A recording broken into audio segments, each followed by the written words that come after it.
Voici le récit d'Abel Guilloux, capitaine du 3-mât français Bretagne, qui a fait naufrage le 26 août 1900 lors de son deuxième voyage.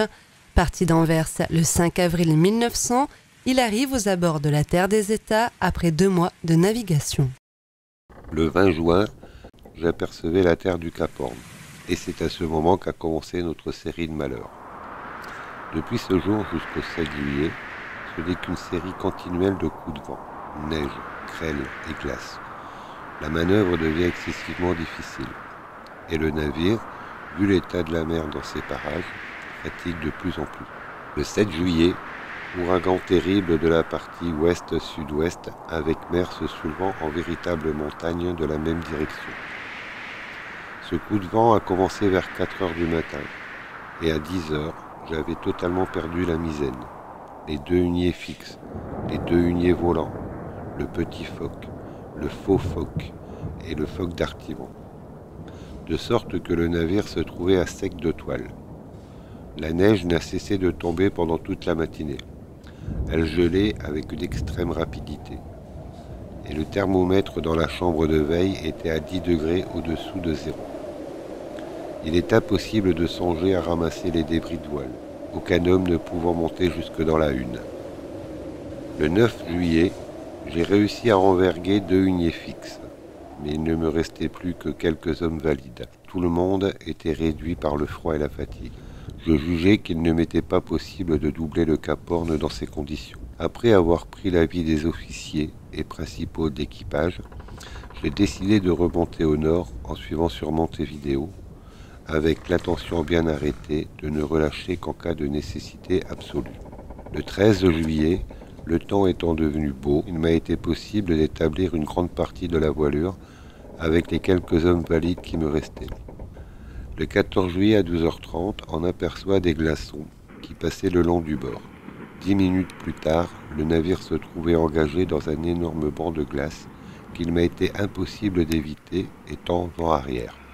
Le navire filant au moins 8 nœuds et un grain de neige survenu à ce moment ne m'ayant pas permis de l'apercevoir à temps. Je n'en suis ressorti qu'à 4h30 du soir. Il y avait des glaçons pouvant mesurer 300 mètres carrés de surface, mais dont il était impossible d'évaluer l'épaisseur. Pendant un certain temps, le navire ne gouvernait plus. Ces énormes glaçons venant buter contre le navire l'ont énormément fatigué. Pendant un certain temps, j'ai craint pour la coque. Le 18 juillet, vers 12h30, une terrible rafale m'enlève le grand hunier fixe. Pendant plusieurs jours, il devient impossible de manœuvrer. Ce n'est qu'au moyen d'eau bouillante que l'on réussit à faire fonctionner les poulies de bras et d'écoute, ainsi que les poulies de drisse. Dans la nuit du 11 au 12 août, par un temps terrible, le petit hunier fixe se défonce et disparaît totalement.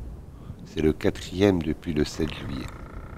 Pendant plusieurs jours, il est impossible de songer à gouverner au moyen d'un gouvernail de fortune, vu l'état du temps et de la mer.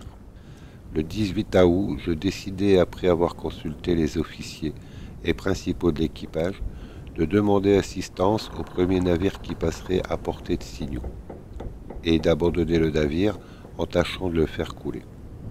En agissant autrement, nous nous exposions à une perte certaine. Enfin, le 26 août, vers 8 heures du matin, on aperçoit un navire courant à l'est. Et à midi, je communiquai avec ce navire, qui était le 3-mât carré anglais Maxwell de Liverpool. Comme il me signalait qu'il était à court de vivres, je lui répondis que j'en avais, et il fut convenu qu'il nous prit à son bord. J'ai quitté le navire le dernier, après m'être assuré que tout le monde était embarqué.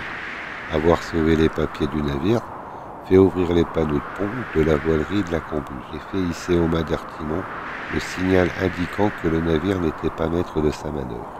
Le Maxwell a remis en route après avoir largué les embarcations. L'équipage des 23 marins du Bretagne sauvés a pu regagner l'Angleterre avant d'être rapatrié sur Calais le 28 octobre 1900 après plus de 6 mois de périple.